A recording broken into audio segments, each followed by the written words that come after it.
नमस्कार दोस्तों, एक बार पुनः आप सभी लोगों का स्वागत है आपके अपने इस प्लेटफॉर्म पर। जैसा कि आपको पता है, दिसंबर माह का करंट अफेयर हमारा चल रहा था, जिस पार्ट वन हमने देख लिया था। पार्ट वन में हमने क्या राष्ट्र सेगमेंट वाइज देखा था, जिसमें राष्ट्रीय परिदृश्य, अंतर्राष्ट्रीय परिदृश्य और आर्थिक परिदृश्य देख लिया था। उसके बाद आज स्टार्ट करते हैं पार्ट टू। इसमें देख लेते हैं कौन कौन से सेगमेंट हैं और क्या क्या न्यूज हैं। तो स्टार्ट करते हैं। सबसे पहला सेगमेंट है हमारा रक्षा प्रौद्योगिकी, अंतरिक्ष एवं रक्षा प्रौद्योगिकी, स्पेस एंड डिफेंस टेक्नोलॉजी। तो इसकी पहली खबर है कि स्टील्थ गाइडेड मिसाइल विध्वंसक आईएनएस इम्फाल को क्या किया गया है, भारतीय नौसेना में शामिल किया गया है। किसे? आईएनएस इम्फाल को। है क्या ये? विध्वंसक है। क्या है? डेस्ट्रॉयर है। खबर पर आगे जाने से पहले हम देख लेते हैं डेस्ट्रॉयर आखिर होता क्या है। तो देखो, कई बार आपने मूवीज में या इमेज में ऐसा सीन देखा होगा कि एक ऐसा जहाज बड़ा होता है, उसके पास में क्या दो चार छोटे जहाज उसको एस्कॉर्ट करते दिखाई देते हैं। ठीक है। तो ये जो बड़ा जहाज होता है, ये तो क्या होता है, एयरक्राफ्ट कैरियर होता है। क्या होता है? Aircraft carrier.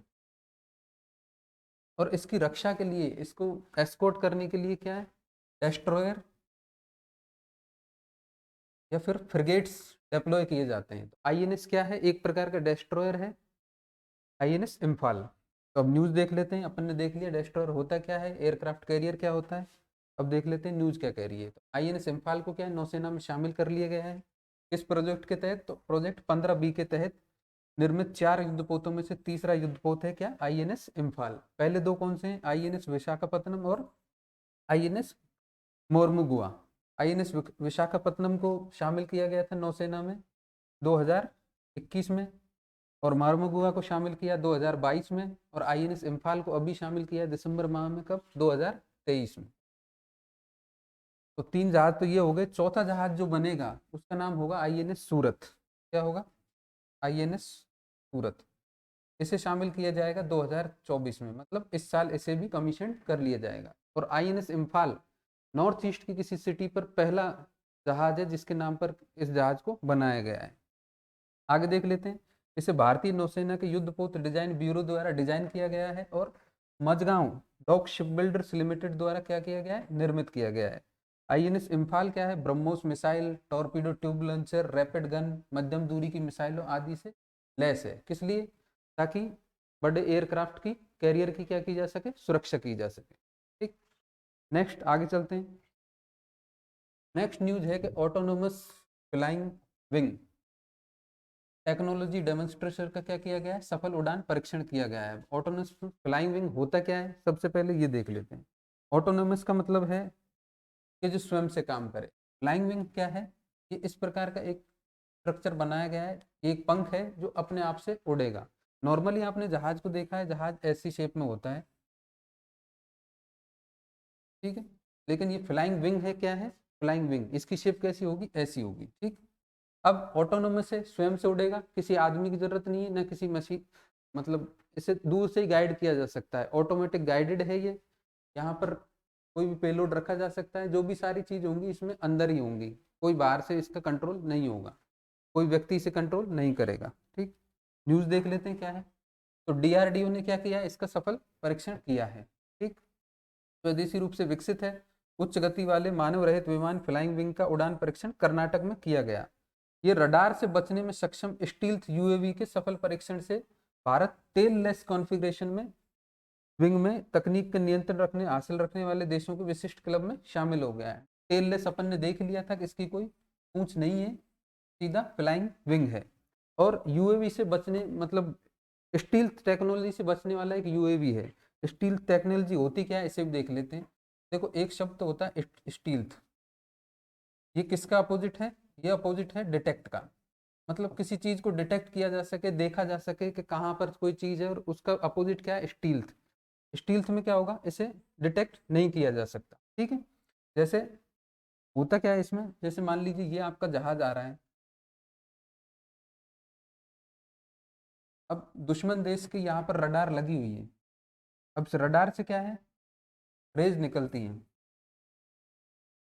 अब ये रेज क्या है, जैसे ही विमान से टकराएंगी तो वापस पहुंच जाती है किसके पास, रडार के पास। इससे रडार को क्या पता चल जाता है कि कोई ऑब्जेक्ट आ रहा है हमारी तरफ या नहीं आ रहा, उस ऑब्जेक्ट की गति क्या है, कितनी दूर है। तो ये यूएवी कैसा है, स्टील टेक्नोलॉजी का है, मतलब ये जो रेज टकराएंगी रडार की, इससे तो वापस नहीं जाएंगी, ये एब्जॉर्ब कर लेंगी, ठीक है, रडार किसको, रेज को। तो इससे क्या है, दुश्मन को पता नहीं चलेगा कोई ऑब्जेक्ट आ रहा है कि नहीं आ रहा है। ठीक, तो ये हमने देख लिया कि क्या है ऑटोनोमस फ्लाइंग विंग टेक्नोलॉजी, कैसे काम करती है और इसके क्या लाभ हैं। ठीक, नेक्स्ट न्यूज पे चलते हैं कि भारतीय वायुसेना ने किया एयर डिफेंस मिसाइल सिस्टम का परीक्षण। एयर डिफेंस मिसाइल सिस्टम क्या है, काफी दिनों से सुर्खियों में रहा है। किस लिए, जब हमने पिछली क्लास पढ़ी थी अक्टूबर माह की करंट अफेयर, तो हमने देखा था इजराइल और हमास के बीच में क्या था, युद्ध चल रहा था। उसमें क्या, इजराइल का कौन सा एयर डिफेंस सिस्टम थोड़ा फेल कर गया था, आयरन डोम। तो एक बार मुख्य मुख्य जो खबरों में रहे हैं ना एयर डिफेंस मिसाइल सिस्टम, उनको देख लेते हैं। जैसे कि इजराइल, इजराइल के कौन कौन से हैं, इजराइल का एक तो है आयरन डोम, ठीक है, प्रकार आयरन बीम। यूएसए का सुना होगा आपने, हार्ड, कौन सा, हार्ड। रशिया का सुना होगा, S-400। तो यूएसए का जो है ना थर्ड, ये 2018 के यूपीएससी प्री में सीधा क्वेश्चन पुटअप किया था यूपीएससी ने कि हाल ही में सुर्खियों में रहा थर्ड किससे संबंधित है, तो उसमें सीधा सा एक टिक करना था कि ये एक एयर डिफेंस मिसाइल सिस्टम है। तो इसलिए क्या है, हमें क्या, हमारी जो न्यूज है कि भारत ने जो सफल परीक्षण किया है इसका क्या नाम है, समर मिसाइल डिफेंस सिस्टम। तो हमें इसको सिंगल लाइन में याद रखना है कि समर आखिर है क्या। अगर एग्जामिनर पूछ ले कि हाल ही में सुर्खियों में रहा समर क्या है, तो हमें याद होना चाहिए। न्यूज क्या है कि भारतीय वायुसेना द्वारा भारत में विकसित किए गए air defence missile system SAMAR का सफल परीक्षण किया गया। फुल फॉर्म क्या है, surface to air missile for assured retaliation.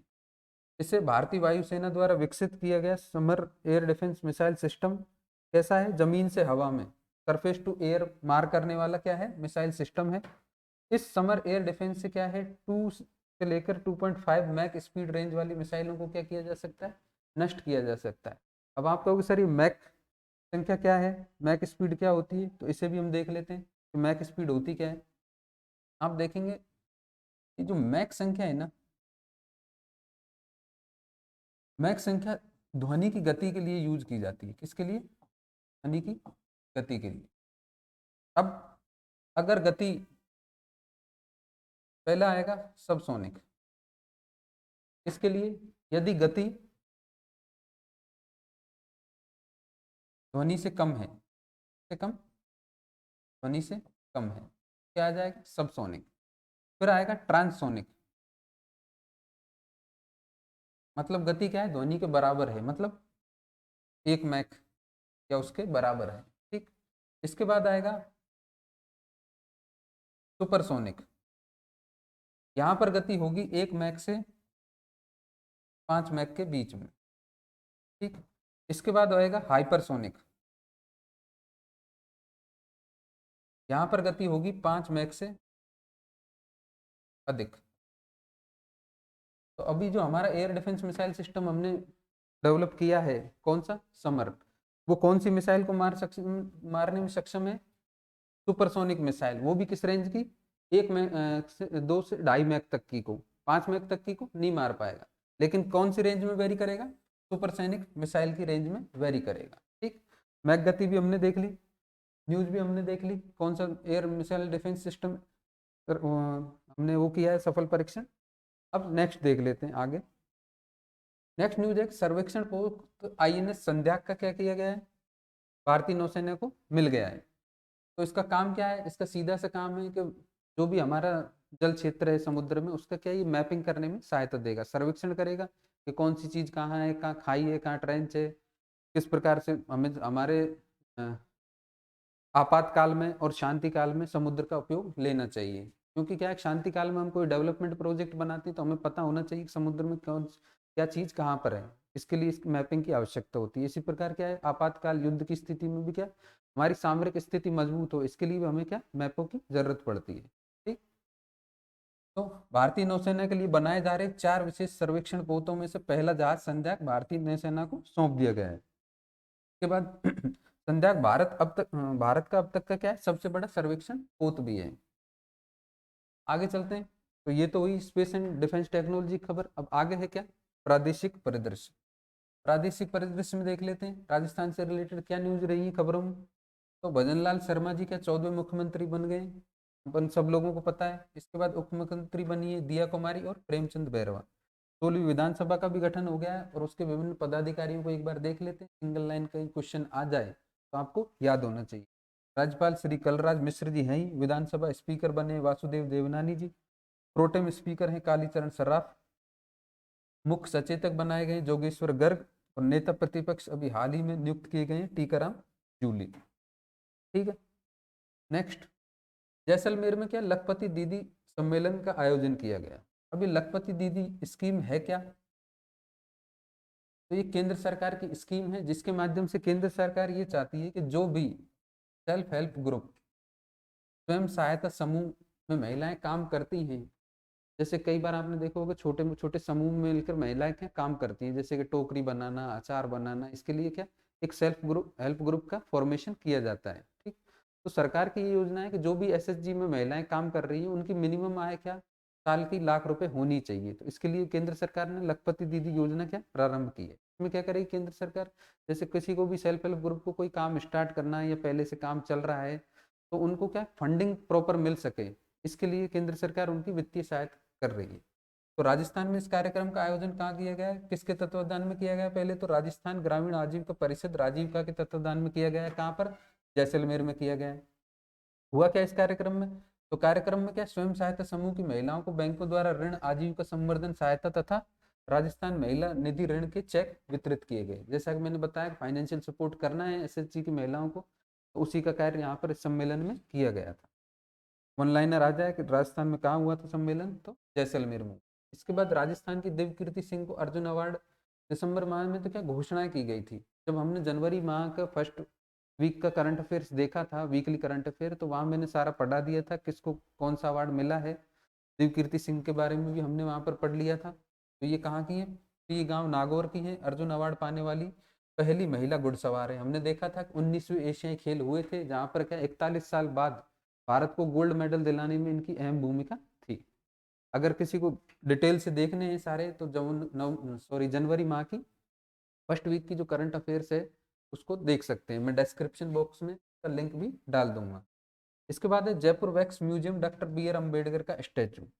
Ambedkar का यह वैक्स स्टैचू मतलब मोम का पुतला कहाँ स्थित है, नाहरगढ़ स्थित जयपुर वैक्स म्यूजियम में स्थापित किया गया है। ठीक, अम्बेडकर की मोम की यह मूर्ति लगभग 5 फीट और 11 इंच ऊंची है जिसका वजन लगभग कितना है 38 किलोग्राम है। जयपुर वैक्स म्यूजियम दुनिया का ऐसा प्रथम वैक्स म्यूजियम है जो किसी हेरिटेज साइट पर बनाया गया है।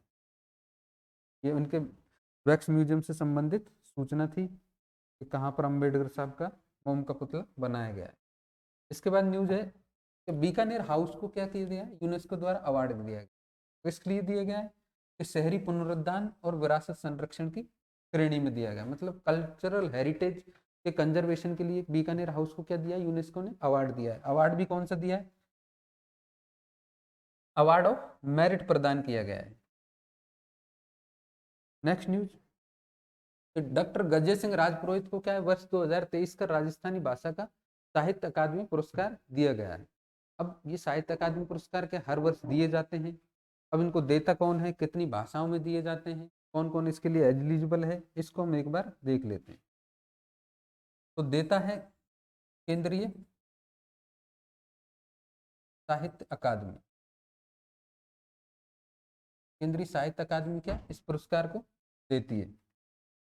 कितनी भाषाओं में दिया जाता है, तो 24 भाषाओं में ये पुरस्कार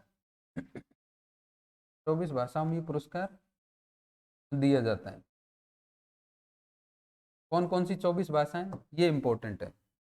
तो 22 भाषाएं तो कौन सी हैं, जो 8वीं अनुसूची में है। 8वीं अनुसूची की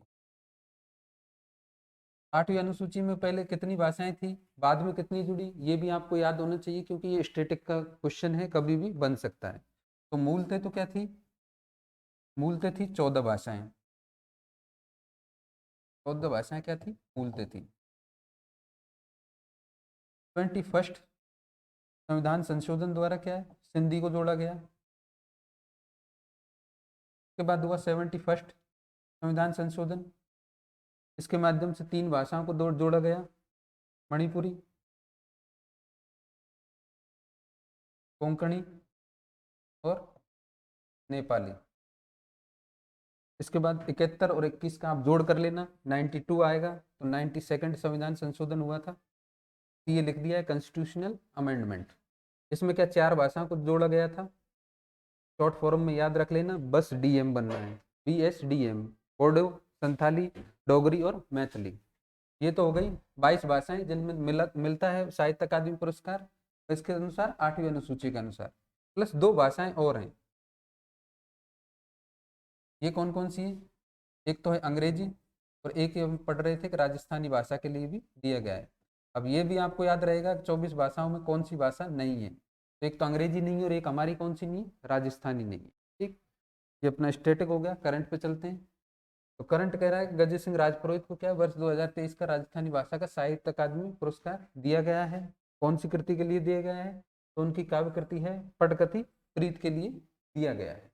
ठीक, आगे चलते हैं। एनसीआरबी रिपोर्ट के अनुसार आर्थिक अपराध में जयपुर शीर्ष पर। पिछली क्लास में हमने देखा था एनसीआरबी क्या है, नेशनल क्राइम रिकॉर्ड ब्यूरो है, जो क्या हर साल अपराधों के आंकड़े जारी करता है कि कौन से वर्ग के खिलाफ कितने अपराध हुए, किस श्रेणी में कितने अपराध बढ़ रहे हैं, कहाँ कितने घट रहे हैं। तो राष्ट्रीय स्तर का परिदृश्य हमने देख लिया था। राज्य के स्तर पर हम देखें तो हमारा जयपुर क्या आर्थिक अपराधों के मामले में क्या शीर्ष पर चल रहा है। तो राजस्थान और इसकी राजधानी जयपुर लगातार तीसरे वर्ष आर्थिक अपराध के मामले में देश भर में क्या है शीर्ष पर है।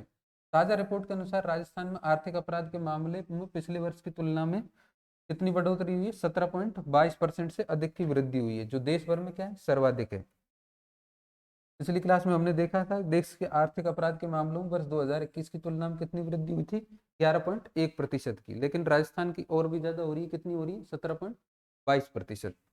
तो ये एक दुखद सूचना है।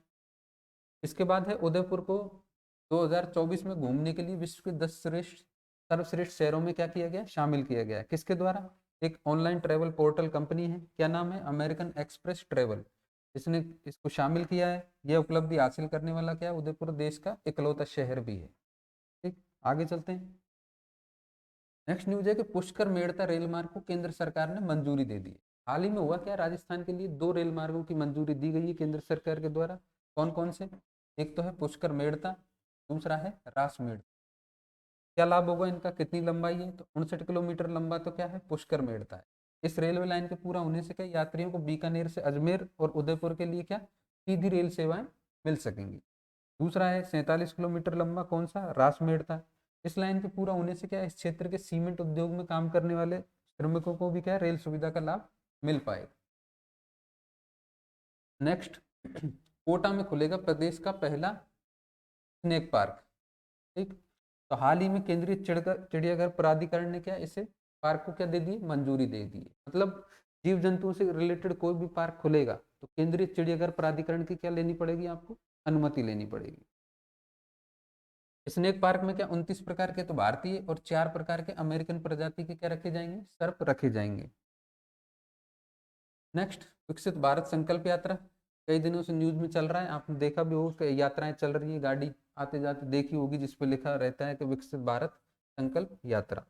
इस यात्रा का आयोजन किस लिए किया जा रहा है, तो भारत सरकार की फ्लैगशिप योजनाओं के प्रति व्यापक जन जागरूकता एवं इससे वंचित लोगों को लाभान्वित करने के उद्देश्य से किया जा रहा है। अगर पूछा जाए राजस्थान के संदर्भ में तो ये यात्रा कहाँ से स्टार्ट हुई है, टोंक से आरंभ हुई है। जैसे किसने स्टार्ट किया, प्रधानमंत्री मोदी एवं मुख्यमंत्री भजन लाल शर्मा जी के द्वारा स्टार्ट किया गया। किसी एग्जाम में अगर डेट पूछे तो डेट भी आप याद रख लेना, 16 दिसंबर से आयोजित किया जा रहा है। इसके बाद है ई प्रोसिक्यूशन के मामले में राजस्थान पुरस्कार। ठीक है, अब ये ई प्रोसिक्यूशन होता क्या है, ये किसका पार्ट है, तो ये क्या है क्रिमिनल जस्टिस सिस्टम का पार्ट है। जो भी आपराधिक न्याय प्रणाली है भारत में उसमें क्या एक प्रोसिक्यूशन भी उसका क्या एक पार्ट है। अब हम काम किस पे कर रहे हैं, हर चीज को ई करना चाहते हैं, ई प्रोसिक्यूशन हो, ई जेल हो, ई न्यायालय हो। तो एक बार ये देख लेते हैं कि जो हमारा आपराधिक न्याय प्रणाली है ना, आपराधिक न्याय प्रणाली के पार्ट क्या क्या होते हैं? तो सबसे पहले तो देखो, कोई भी अपराध घटित होता है तो कहाँ रिपोर्ट कराते हैं हम? पुलिस को कराते हैं। तो सबसे पहले तो पुलिस आएगी। पुलिस कुछ एविडेंस कलेक्ट करती है, उनकी जांच करती है, उसके लिए क्या फॉरेंसिक लैब भी रहती है। Forensic lab. इसके बाद मामला कोर्ट में पहुंचता है। कोर्ट में क्या है कि वकील केस लड़ता है, उसी को क्या कहते हैं? प्रोसिक्यूशन कहते हैं। कहते हैं प्रोसिक्यूशन। प्रोसिक्यूशन मान लीजिए जेल हो गई किसी आदमी को, फिर मामला कहाँ पहुंचेगा? जेल में। आदमी कहाँ जाएगा? जेल में। तो ये दो चार पांच पार्ट हैं जो किसके पार्ट हैं? आपराधिक न्याय प्रणाली के। यहाँ से स्टार्ट होती है और यहाँ पर खत्म होती है। अब केंद्र सरकार की एक योजना है जिसके तहत क्या सभी को क्या किया जा रहा है? ई किया जा रहा है।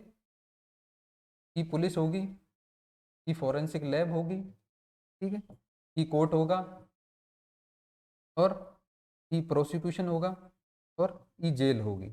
मतलब सारा सिस्टम जो भी है, सारा जो भी डाटा है वो ऑनलाइन एक दूसरे से जुड़ा होगा और सबके लिए एक्सेसिबल होगा। तो इसीलिए क्या है कि राजस्थान में क्या है कि ई प्रोसिक्यूशन के मामले में क्या है, काफी बेहतर काम किया है, और इसलिए राजस्थान को क्या मिला है? ई प्रोसिक्यूशन का पुरस्कार मिला है। ठीक है, ई प्रोसिक्यूशन के मामले में राजस्थान को पुरस्कार, कौन सा पुरस्कार मिला है?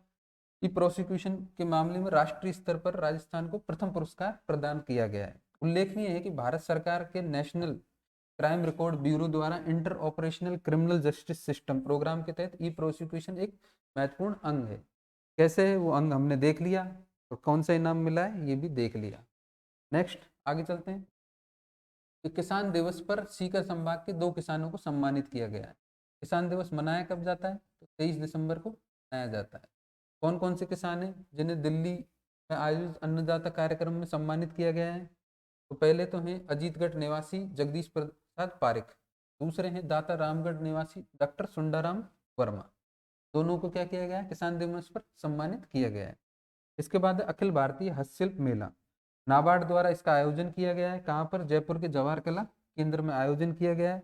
ग्रामीण कारीगरों के उत्पादों को प्रभावी विपणन, मतलब मार्केटिंग। विपणन क्या होता है? मार्केटिंग के लिए आयोजित इस मेले में देश भर के लगभग क्या 150 ग्रामीण कारीगरों ने भाग लिया। अगर सिंगल लाइन में क्वेश्चन आ जाए कि अखिल भारतीय हस्तशिल्प मेला हाल ही में कहाँ आयोजित हुआ, तो राजस्थान में। राजस्थान में जयपुर में। जयपुर में पूछ ले तो जवाहर कला केंद्र में। नेक्स्ट, रेखा मीणा को क्या मिला है?